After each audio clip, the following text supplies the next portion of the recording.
Assalamualaikum warahmatullahi wabarakatuh. Teman-teman dimanapun berada yang dirahmati Allah.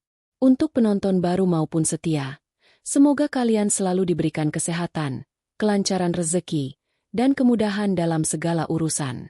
Selamat datang di channel Pasti Gampang. Hari ini, saya akan membagikan sebuah kisah nyata yang menggemparkan, tentang seorang janda di Jawa Timur yang tiba-tiba melahirkan di dalam taksi online. Namun, yang lebih mengejutkan, apa yang ia lahirkan bukanlah manusia seperti yang kita bayangkan. Kejadian ini membuat sang sopir panik dan hampir kehilangan akal sehat. Apa yang sebenarnya terjadi? Dan apakah ini benar-benar peristiwa biasa? Atau ada sesuatu yang lebih menyeramkan di baliknya? Sebelum kita mulai, jangan lupa tuliskan komentar selawat kepada Nabi Muhammad SAW agar kelak menjadi saksi untuk mendapatkan syafaat di akhirat. Jangan lupa juga untuk klik like, subscribe, dan nyalakan lonceng notifikasi agar dakwah Islam semakin tersebar luas dan menjadi amal jariah bagi kita semua. Sekarang, mari kita mulai kisahnya. Langit mendung menutupi kota kecil di Jawa Timur. Udara malam terasa lembab setelah hujan sore tadi. Jalanan terlihat sepi, hanya beberapa kendaraan melintas. Mira, seorang janda muda, berdiri di pinggir jalan menunggu taksi online. Ia merapatkan jaketnya, merasa sedikit kedinginan. Tangannya sesekali mengusap perutnya yang terasa kencang. Mungkin hanya masuk angin, pikirnya dalam hati. Sebuah mobil putih berhenti di depannya. Pak Joko, seorang sopir berusia 50-an, menyapanya dengan ramah. "Mau kemana, Bu?" tanyanya sambil tersenyum. "Ke rumah sakit, Pak. Perut saya sakit sejak tadi siang," jawab Mira lemah. Pak Joko mengangguk dan segera melajukan mobilnya. Suasana di dalam mobil terasa hangat, berbeda dengan udara di luar. Mira bersandar di jok belakang, mencoba menenangkan diri. Mobil melaju melewati jalanan desa yang sunyi. Lampu jalan berkelip-kelip seperti hendak padam. Pak Joko sesekali melirik ke spion, memastikan penumpangnya baik-baik saja. Tiba-tiba, Mira mulai merasa gelisah. Dadanya terasa sesak. Keringat dingin mulai mengalir di pelipisnya. "Pak, bisa cepat sedikit?" tanyanya dengan suara bergetar. Pak Joko menekan pedal gas lebih dalam. Merasa ada sesuatu yang tidak beres. Mira memegang perutnya dengan erat. Matanya membelalak saat merasakan gerakan aneh dari dalam tubuhnya. "Astagfirullah, apa ini?" gumamnya ketakutan. Pak Joko menoleh sekilas dan melihat ekspresi panik Mira. "Ibu baik-baik saja?" tanyanya cemas. Mira membuka mulutnya, ingin menjawab. Tapi tiba-tiba rasa sakit luar biasa menyerangnya. Ia menggigit bibirnya, menahan jeritan yang hampir keluar. Tiba-tiba, hawa di dalam mobil menjadi lebih dingin. Pak Joko merasakan sesuatu yang aneh. Bulu kuduknya berdiri. Kaca depan mulai berembun. Padahal AC tidak menyala. Aroma anyir perlahan tercium, seperti darah yang baru mengering. Pak Joko melirik ke kaca spion dan melihat sesuatu yang tidak seharusnya ada di kursi belakang. Bayangan hitam samar muncul di sebelah Mira. Ia berkedip, dan bayangan itu menghilang. Mira tidak bisa menahan lagi. Ia menjerit kesakitan. Tangannya mencengkeram jok mobil dengan erat. "Pak, tolong!" Suaranya hampir bergetar. Pak Joko panik, tapi tetap berusaha mengendalikan mobilnya. "Allah, ada apa ini?" gumamnya sambil mengusap wajahnya. Perut Mira berdenyut dengan cara yang tidak wajar, seperti ada sesuatu yang bergerak di dalamnya. Sebuah suara aneh mulai terdengar dari dalam perutnya. Suara yang bukan milik manusia. Mira terengah-engah, wajahnya pucat pasi. Ia merasakan sesuatu bergerak dari dalam tubuhnya. Pak Joko semakin panik. Ingin berhenti tapi jalanan terlalu gelap dan sepi. Tiba-tiba, suara ketukan terdengar dari dalam mobil. Bukan dari pintu, tapi dari dalam perut Mira. Mata Pak Joko membelalak. Tangannya hampir terpeleset dari setir. "Bu, ada apa dengan perut panjenengan?" Suaranya mulai gemetar. Mira menangis. Air matanya jatuh tanpa ia sadari. "Saya tidak tahu, Pak. Ini bukan bayi." Mobil melaju di jalanan yang semakin gelap. Lampu jalan mulai redup satu persatu, seolah enggan menyinari perjalanan mereka. Pak Joko merasakan sesuatu yang dingin menjalari tengkuknya. Mira semakin kesakitan. Tubuhnya mulai gemetar hebat. Perutnya bergerak sendiri, seperti ada sesuatu yang mendesak keluar dari dalamnya. "Allah, tolong aku." Suara Mira lirih, hampir seperti bisikan.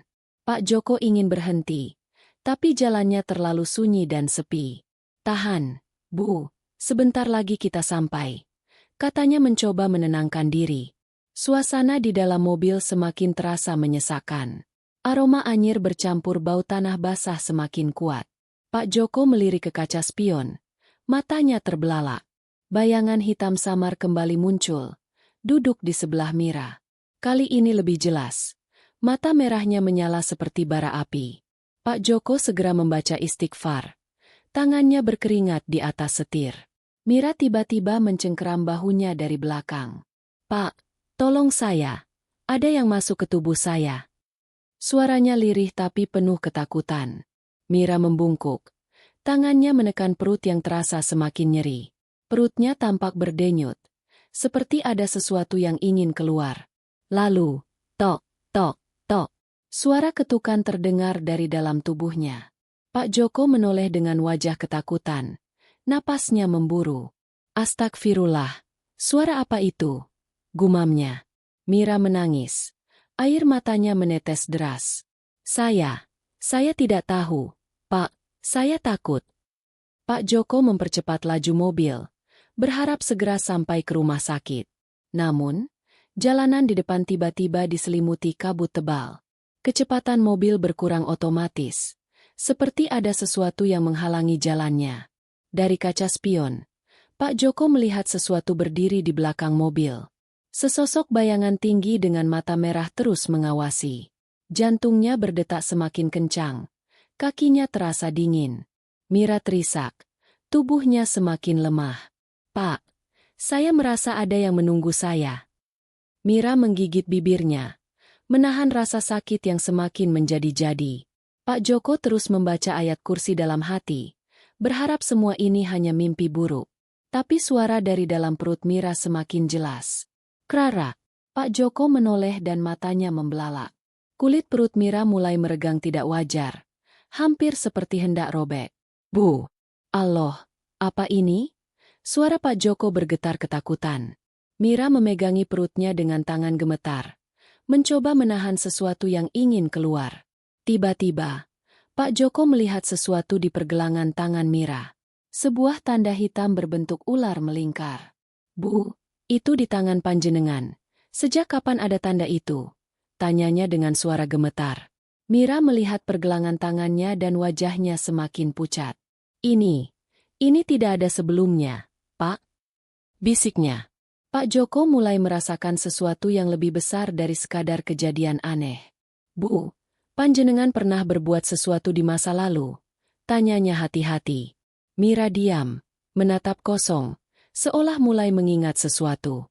Suasana di dalam mobil semakin hening. Hanya suara napas tersengal Mira yang terdengar. Saya tidak tahu, Pak." Suaranya lemah, tapi di dalam pikirannya, ingatan samar mulai muncul. Dulu, saat masih muda, ia pernah melakukan sesuatu yang dilarang. Sesuatu yang berhubungan dengan ilmu hitam. Mira mencengkeram dadanya. Napasnya semakin berat.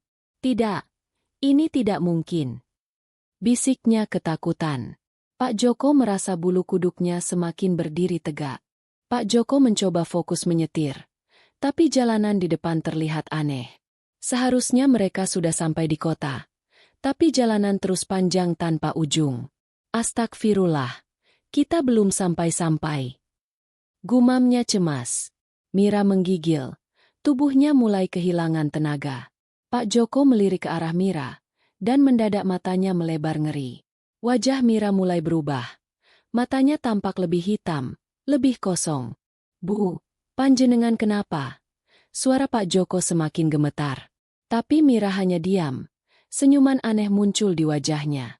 Pak Joko semakin panik. Ia ingin berhenti, tapi takut turun dari mobil.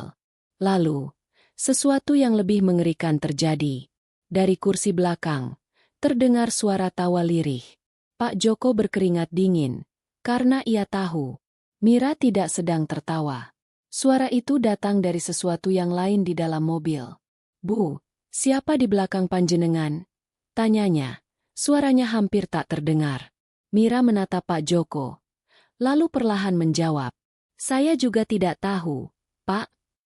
Mobil tiba-tiba bergetar hebat, seperti ada sesuatu yang mengguncangnya dari luar.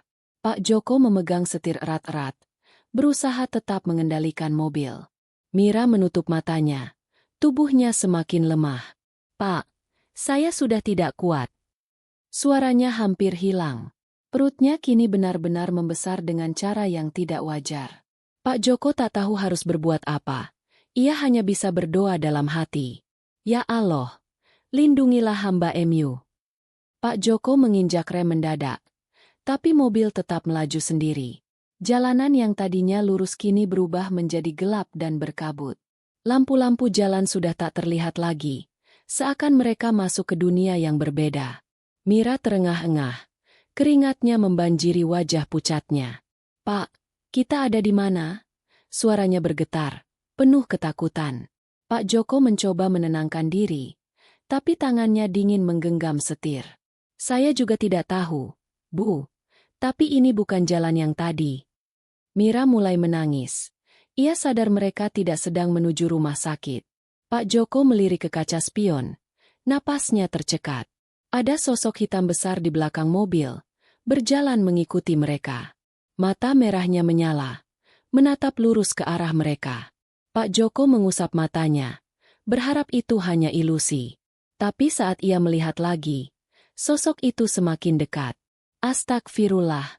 Bu, pegang diri panjenengan kuat-kuat," serunya panik. Mira menggigil, tubuhnya semakin tak bertenaga. Perutnya mulai berdenyut seperti ada sesuatu yang bergerak liar di dalamnya. Mira tiba-tiba melengkungkan punggungnya, menekan perutnya dengan kuat. "Pak, sakit, sakit sekali," teriaknya. Pak Joko hampir kehilangan kendali atas mobilnya. Dari dalam perut Mira, terdengar suara jeritan kecil, bukan suara bayi biasa. "Ya Allah, suara apa itu?" Pak Joko menoleh, wajahnya pucat pasi. Mira menangis, matanya kini terlihat lebih gelap, lebih kosong. "Pak, saya takut, tolong saya." Suaranya hampir hilang. Tiba-tiba, mobil mereka berhenti sendiri, meskipun tidak ada rem yang diinjak. Suasana menjadi benar-benar sunyi. Tidak ada suara kendaraan lain, tidak ada angin, tidak ada jangkrik berbunyi. Mira menunduk, menatap perutnya yang kini tampak menggelembung aneh. Perlahan, sesuatu mulai muncul dari dalam perutnya. Sebuah tangan kecil, tapi bukan tangan manusia. Jari-jarinya panjang, kukunya tajam, kulitnya hitam berkilauan. Pak Joko menjerit ketakutan, hampir membuka pintu mobil untuk kabur. Mira hanya bisa menangis. Tubuhnya terlalu lemah untuk bergerak. Suara lirih terdengar dari dalam perut Mira. "Ibu." Pak Joko terhuyung mundur ke joknya. Napasnya terengah-engah. "Ya Allah, Bu Mira, panjenengan sadar, kan?" Mira menggelengkan kepala. Air matanya terus mengalir. Saya tidak tahu apa ini." Suara di dalam perutnya terdengar lagi.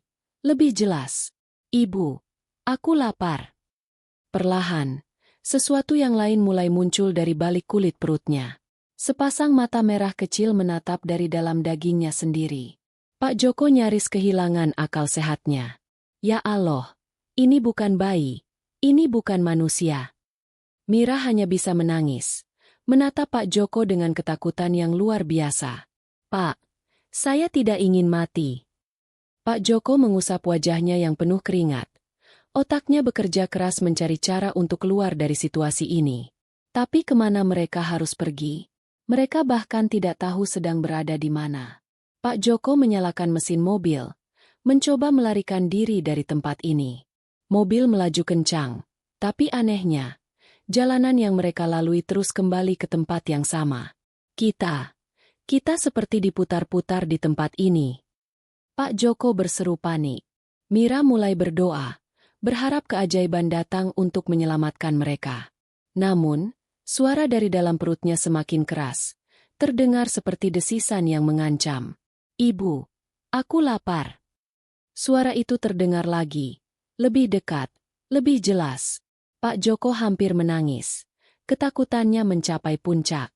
"Ya Allah, apa yang harus saya lakukan?" Mira tiba-tiba tersentak. Seperti ada sesuatu yang mengambil alih kesadarannya. Matanya menatap kosong ke depan. Tubuhnya diam tak bergerak. Pak Joko mengguncang bahunya, mencoba menyadarkannya. "Bu Mira, bangun, Bu." Tiba-tiba, Mira membuka mulutnya dan berkata dengan suara yang bukan miliknya. "Aku sudah menunggumu, Ibu." Pak Joko terdiam. Jantungnya berdegup kencang. "Bu, panjenengan ngomong apa?" Mira menoleh perlahan ke arah Pak Joko. Matanya hitam pekat tanpa bola mata. "Dulu kau menginginkanku, sekarang aku datang." Pak Joko merasa lututnya lemas. Hampir tak bisa bernapas. "Bu Mira, panjenengan sadar?" Mira tersenyum. Senyuman yang bukan miliknya. "Aku lapar, Pak Joko. Aku ingin keluar." Pak Joko merinding. Ia tahu ini bukan Mira lagi. "Ya Allah, ampuni kami." Suasana semakin sunyi. Hanya suara napas Pak Joko yang terdengar berat. Dari luar mobil, terdengar suara langkah kaki di atas aspal. "Pak, ada yang datang." Suara Mira kini kembali lirih. Seperti dirinya lagi. Pak Joko menoleh ke kaca spion dan melihat sosok itu lagi. Bayangan hitam dengan mata merah berdiri tepat di belakang mobil. Tidak bergerak. Lalu, sesuatu mengetuk jendela mobil. "Tok, tok, tok. Ibu, aku sudah di sini." Tok, tok, tok. Suara ketukan di jendela mobil semakin jelas. Seolah menuntut untuk dibukakan. Pak Joko menelan ludah. Tangannya gemetar di atas setir. Mira semakin lemah.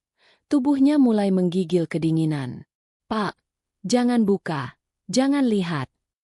Suaranya lirih, hampir tak terdengar. Pak Joko memejamkan mata sejenak, membaca istighfar dalam hati. Tapi sesuatu di luar terus mendesaknya. Ketukan itu kini lebih keras. "Tok, tok, tok." Pak Joko mengalihkan pandangannya ke kaca samping. Bayangan hitam kini berdiri tepat di luar jendela. Wajahnya samar, tapi mata merahnya menembus kegelapan. Jantung Pak Joko hampir berhenti. Ketakutannya mencapai puncak. Ia ingin menginjak gas, melarikan diri sejauh mungkin. Tapi mobil terasa berat. Seperti ada sesuatu yang menahannya. Mira mencengkeram tangannya. Kulitnya kini pucat kebiruan. "Pak, kalau kita tidak pergi sekarang, kita tidak akan pernah keluar dari sini." Pak Joko menguatkan tekad, menekan pedal gas sekuat tenaga. Ban mobil berdecit, berusaha melaju, tapi jalanan di depan telah menghilang. Mereka kini berada di tengah hamparan kabut hitam pekat. Udara terasa lebih dingin, lebih menyesakkan. Pak Joko melirik ke kaca spion. Bayangan itu masih ada, tapi kini lebih dekat. "Astagfirullah, kita ada di mana ini?" Suaranya tercekat ketakutan. Mira hanya bisa menangis, berbisik lemah. "Saya tidak mau mati di sini."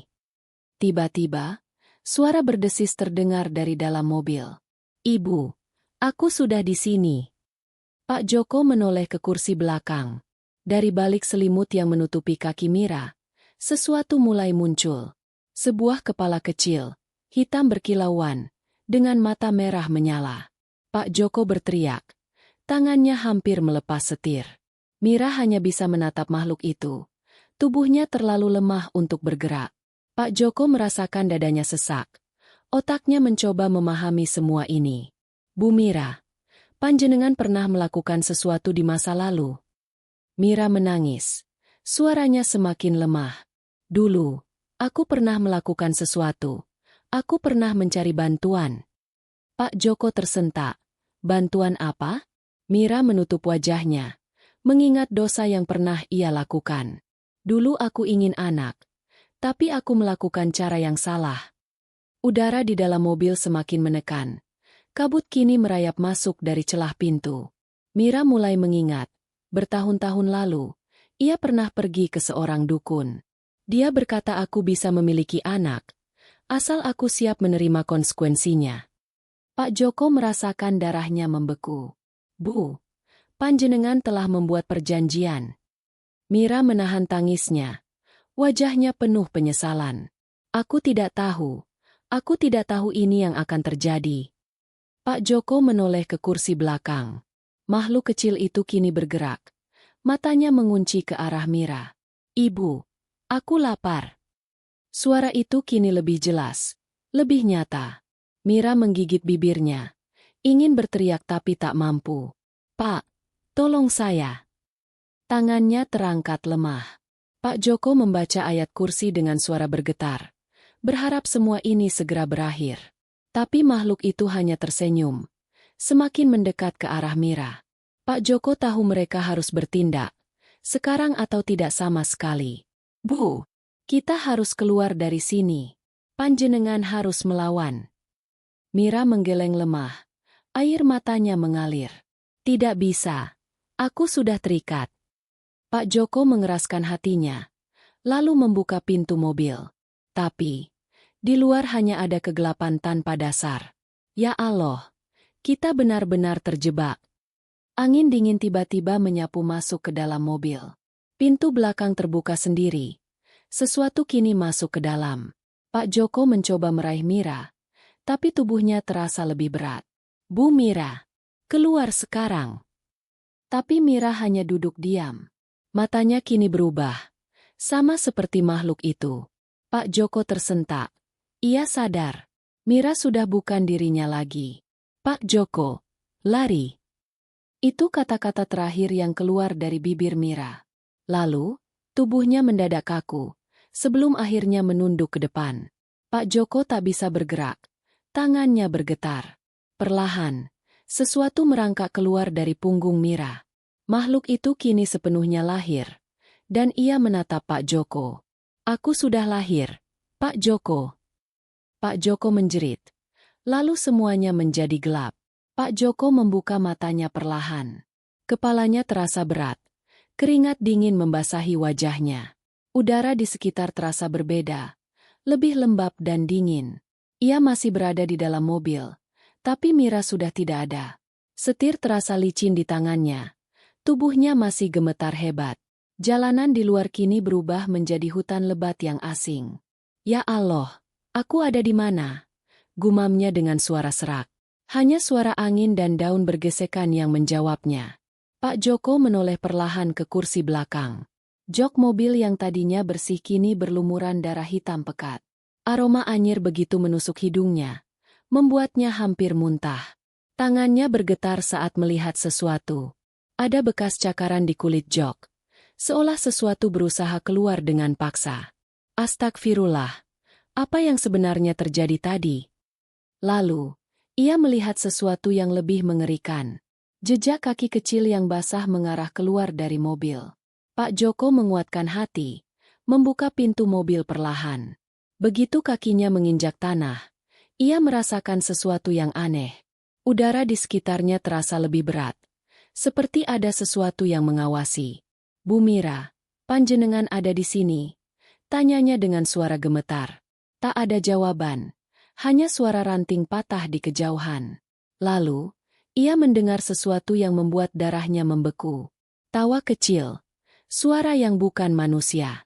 Pak Joko memicingkan mata, menatap ke arah sumber suara. Dari balik pepohonan yang gelap, sesuatu berdiri diam. Matanya merah menyala. Tubuhnya kecil tapi penuh kegelapan. Pak Joko, aku lapar. Suara itu terdengar menggema. Pak Joko mundur beberapa langkah. Tubuhnya gemetar hebat. Tidak, ini tidak mungkin. Kau seharusnya tidak ada. Bisiknya ketakutan. Bayangan itu mulai melangkah maju. Semakin dekat. Ibu memberiku kehidupan. Sekarang aku ingin menemui ayahku. Pak Joko mencoba berlari. Tapi tubuhnya terasa berat. Kakinya seakan tertanam ke tanah. Tak bisa digerakkan. Bayangan itu semakin mendekat. Langkahnya tanpa suara. Jangan mendekat. Pergi dariku. Seru Pak Joko putus asa. Bayangan itu berhenti sejenak, lalu tersenyum samar. Tapi Pak Joko, panjenengan yang membawa ibu ke sini. Pak Joko menahan napas. Pikirannya berputar. Apa maksudmu? Tiba-tiba, ingatan lama muncul dalam benak Pak Joko. Bertahun-tahun lalu, ia pernah mengenal seseorang yang ingin punya anak dengan cara terlarang. Seorang wanita yang bernama Mira. Pak Joko menggigit bibirnya. Tubuhnya semakin dingin. Tidak, ini tidak mungkin. Bisiknya. Bayangan itu mendongak. Matanya semakin tajam. Pak Joko, panjenengan tahu kenapa ibu memilih taksi ini? Pak Joko kini benar-benar ketakutan. Keringat mengalir deras di pelipisnya. Karena panjenengan juga bagian dari ini semua. Pak Joko sadar, ini bukan sekadar kebetulan. Mira bukan sembarang penumpang. Ia kembali untuk menuntut sesuatu yang belum selesai. Tapi, aku tidak pernah menyuruhnya melakukan itu, seru Pak Joko. Bayangan itu tertawa kecil, menggeleng pelan. Tapi panjenengan tahu, dan panjenengan membiarkannya. Pak Joko merasa seluruh tubuhnya melemas. Ia kini berdiri di hadapan sesuatu yang tak seharusnya ada. Lalu, apa yang kau inginkan dariku? Suaranya hampir hilang. Bayangan itu mendekat. Tangannya hampir menyentuh Pak Joko. Tapi tiba-tiba, suara adzan terdengar dari kejauhan. Pak Joko tersentak. Dadanya terasa lebih ringan. Bayangan itu menyeringai. Lalu mundur perlahan ke dalam kegelapan. Aku akan kembali, Pak Joko. Ibu telah pergi. Tapi aku masih ada. Dengan satu kedipan mata, sosok itu menghilang bersama angin malam. Pak Joko terjatuh ke tanah. Tubuhnya lemas tak berdaya. Ya Allah, ampuni aku. Air matanya jatuh tanpa henti. Pak Joko masih terduduk di tanah. Tubuhnya gemetar lemah. Udara di sekitar mulai terasa lebih hangat. Seolah sesuatu telah pergi. Ia mengangkat wajahnya, menatap langit yang kini tampak lebih terang. Ya Allah, apa yang sebenarnya telah terjadi? Suaranya lirih. Ingatan tentang Mira, tentang perjanjian terlarang, tentang makhluk yang lahir malam ini, semua masih berputar di kepalanya. Aku seharusnya memperingatkannya. Aku seharusnya menghentikannya. Pak Joko menutup wajahnya dengan kedua tangan, menangis dalam diam. Tapi semuanya sudah terlambat. Mira telah pergi, dan sesuatu telah lahir ke dunia ini. Pak Joko mengingat bagaimana manusia sering mencari jalan pintas dalam hidup. Betapa banyak orang yang tergoda mencari bantuan selain kepada Allah. Gumamnya. Ia teringat sebuah firman Allah dalam Al-Quran, Surat Al-Jin ayat 6. Dan sesungguhnya ada beberapa orang laki-laki di antara manusia meminta perlindungan kepada beberapa laki-laki di antara jin, maka jin-jin itu menambah bagi mereka dosa dan kesalahan. Quran Surat Al-Jin 6. Mira telah mengambil jalan yang salah, dan kini ia menanggung akibatnya. Tapi Pak Joko juga sadar, ia tak bisa terus menyalahkan orang lain. Ia sendiri telah diam saat melihat kemungkaran, dan diamnya telah membawa petaka. Pak Joko mengingat bagaimana perbuatan syirik bisa menyesatkan seseorang. Ia teringat hadis Rasulullah yang diriwayatkan oleh Muslim. Barang siapa yang mendatangi dukun atau peramal, lalu mempercayai ucapannya, maka sungguh dia telah kafir terhadap apa yang diturunkan kepada Muhammad. Hadis riwayat Muslim nomor 2230. Mira mungkin hanya ingin seorang anak, tapi ia mencarinya di tempat yang salah. Dan hasilnya? Sesuatu yang bukan manusia telah lahir. Pak Joko menggigil. Bagaimana jika makhluk itu masih ada di dunia ini? Pak Joko sadar. Satu-satunya jalan kembali adalah bertaubat dengan sungguh-sungguh. Ia menundukkan kepala, lalu berdoa dengan penuh penyesalan. Ya Allah, aku telah berdosa, aku telah lalai. Ampuni aku dan tunjukilah aku ke jalan yang benar. Air matanya mengalir deras. Hatinya penuh sesak dengan rasa bersalah. Ia bersumpah dalam hati, tak akan pernah membiarkan kemungkaran terjadi di hadapannya lagi. Kini ia tahu, dunia ini lebih luas dari yang terlihat. Dan ada hal-hal yang seharusnya tidak pernah disentuh oleh manusia. Pak Joko kembali ke mobilnya, menghidupkan mesin, dan meninggalkan tempat itu. Ia tak akan pernah melupakan malam ini. Tidak tentang Mira, tidak tentang makhluk yang lahir, tidak tentang dosa yang harus ia tebus. Ia menatap ke langit, berbisik lirih. Cukuplah Allah bagiku, tidak ada ilah selain Dia, hanya kepadanya aku bertawakal. Quran Surat At-Taubah 129. Mobilnya melaju pelan, meninggalkan kegelapan di belakangnya. Malam ini telah berakhir. Tapi pertanyaannya, apakah ini benar-benar sudah berakhir? Tamat.